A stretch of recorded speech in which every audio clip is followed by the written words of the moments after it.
I am not sure exactly why I am writing these pages. Maybe it started in February of '86 on our trip to the Holy Land.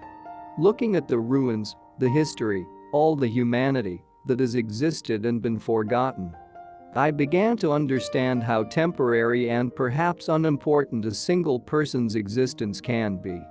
Would anyone even know that I existed 100 years after my death? The granite monuments in the cemetery cannot be read after 75 years. The acid rain of this decade will erode physical monuments even faster in the future. Can any physical monument really explain who I, Leslie Vernon Stark, was and what I thought and did in my life? I began to be more and more impressed with the permanence of the written word. Obviously, the medium on which these thoughts are transferred is not permanent, but this medium lends itself to ease of transfer and update. I am actually typing this preface on a portable computer using smart software. It will probably not be put to paper for quite some time. I am sure that even after being printed it will still be kept in storage on an electronic medium such as a floppy or hard magnetic disk.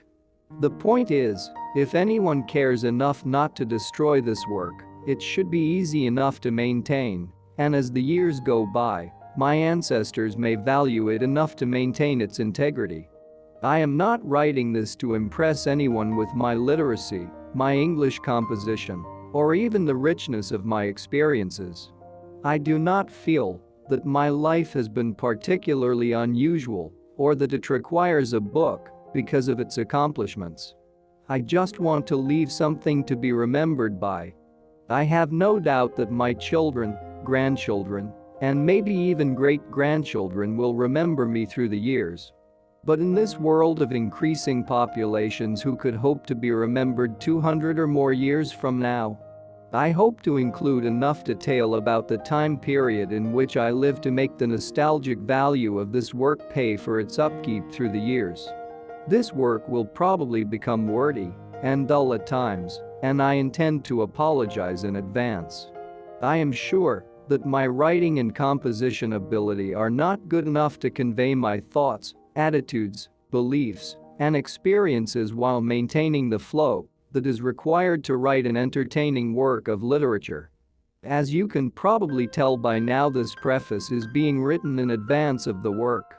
I am sure this is not the normal way things are done, but I wanted to convey my attitude and reasons for starting this work.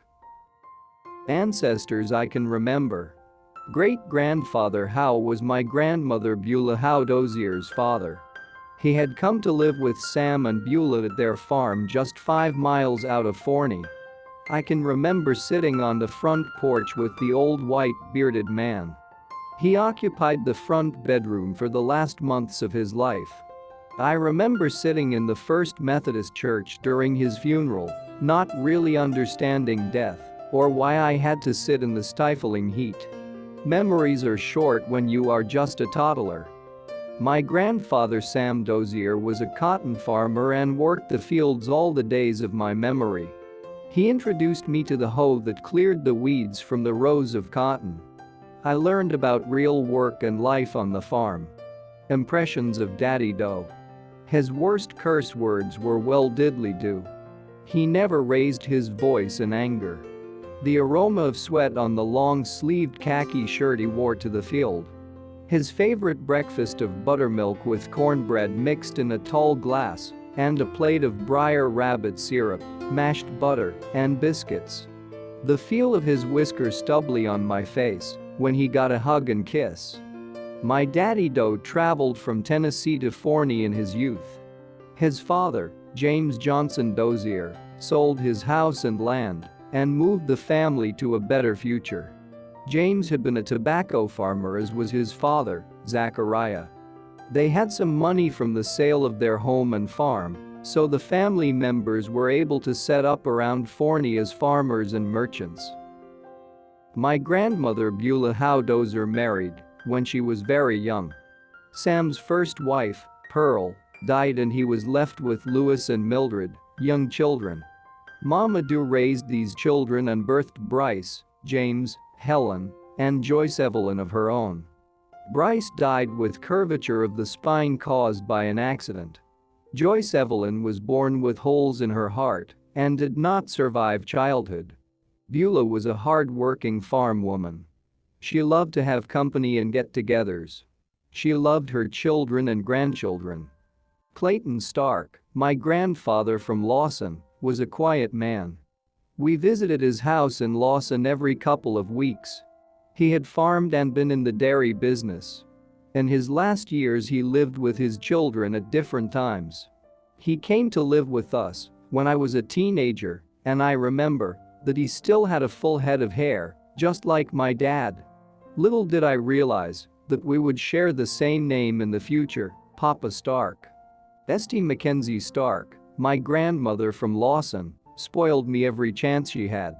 When we arrived for our weekly visit, she would make me a special snack, usually syrup, butter, and biscuits. Mother would usually make a fuss about how she was spoiling me. My favorite activity at Lawson was to take a big glass jar, fill it with dirt and gravel, and then fill it with the big red ants that occupied the yard around the Stark house. I spent hours shaking the jar and watching the ants build tunnels to free themselves from my imposed burial. Mama Stark fell sick when I was very young, and I remember her in the big feather bed. She lived a hard life raising 7 children, my father being the youngest. My great-grandfather John Mackenzie had an interesting journey in his youth. The Mackenzie family moved to Texas from the east, just as most of the Texas founders. They thought the journey would be too hard on the young son John. He was left behind with friends and family till things were settled in Texas. John must have been an adventurous boy, however, and he ran away to make the trip to Texas by himself. He spent many nights on the trail sleeping and eating with Indians who lived along the trail to Texas. I never knew the Mackenzies. They had passed on before my birth. Top wars on asphalt streets. For all practical purposes, I was an only child. It was 10 years before I had a little brother, so as a child I had no built-in playmate. My closest playmate was Aubrey Penny, a second cousin who lived 3 blocks towards town. At a preschool age, this was like 10 miles. It seems that much of my playtime was spent entertaining myself in the backyard. We had a brick barbecue grill built at the back of the backyard. This was used for incinerating trash. I only realize now that this was a grill, for it was never used for that purpose. Investigating the trash thrown away by my mom and digging in the ashes was one of my prime interests. Of course, if I could play in the fire itself, that was even better. This was grounds for a spanking though, as it seems was most everything that I really enjoyed doing. One of the neat treasures dug from the trash were these neat tubular cylinders made of fine white cardboard. Each consisted of 2 cylinders, one of which being a slightly smaller diameter, would trombone inside the other. They were really neat to play with as long as Mom didn't see you. If she caught you with one, she would grab it away as if it was highly dangerous. Seemed alright to me. Another of my prime enjoyments was playing with the fresh rainwater cistern that was snuggled up against the back of the garage.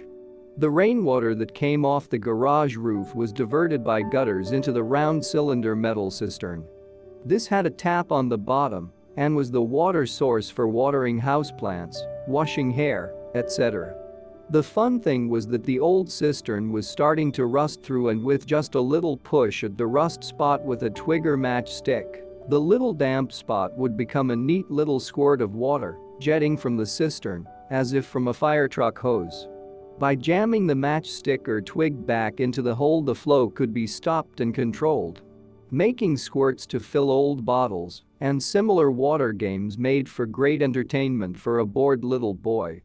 The problem was, evidence of my play was always left in the form of pieces of twigs sticking out of the side of the cistern or of marked decreases in the level of available water. There is no telling how many times I was caught wet-handed, dragged from behind the garage, dangling by my arm, to the tree that grew at the rear of the back door to pull a switch. After a hurried stripping of leaves from the switch, the ordeal would begin. Funny how you remember things, all preschool switchings were the same. One arm was always free because you were being suspended by the other, feet only partially touching the ground. Trying to defend your bare legs with that one free arm and hand from the switch that stung so bad. It was always over soon, and even though it hurt, there was never any question that you could come up and love mom's neck an hour later and receive all the kisses and hugs you wanted. Not that I was a bad little boy. In fact, I was probably a quite well-behaved little boy. But I was a boy. In those days, toys were more basic and left more to the ingenuity of the child than less the toy designer. Even if the fancy toys were generally available, I am sure that we could not have afforded them. Tops were big. There were two general types, the round point and the sharp point. The round point top was good because you could spin it in the house or outside.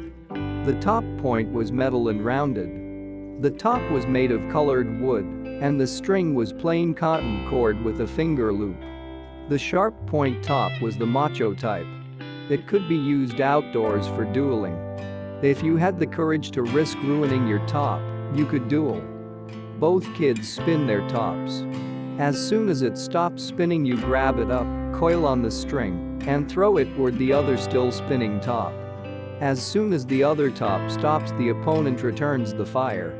A hard, accurately thrown, sharp-pointed top can actually split the opponent's wooden top, thus destroying it. I also remember that in the heat of battle, a fouled string, an exceptionally hard toss, and bad timing could bring the hardwood top at high speed back to the middle of your forehead. Speaking of toys, I probably missed my only chance to make a really big fortune in these early years. One of my favorite things was sailing a lard can lid.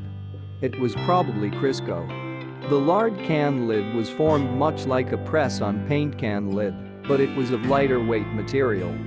We learned that to sail it properly you had to spin in with a backhand motion. It would sail and soar as if suspended in the air on a magic carpet. Does this sound familiar?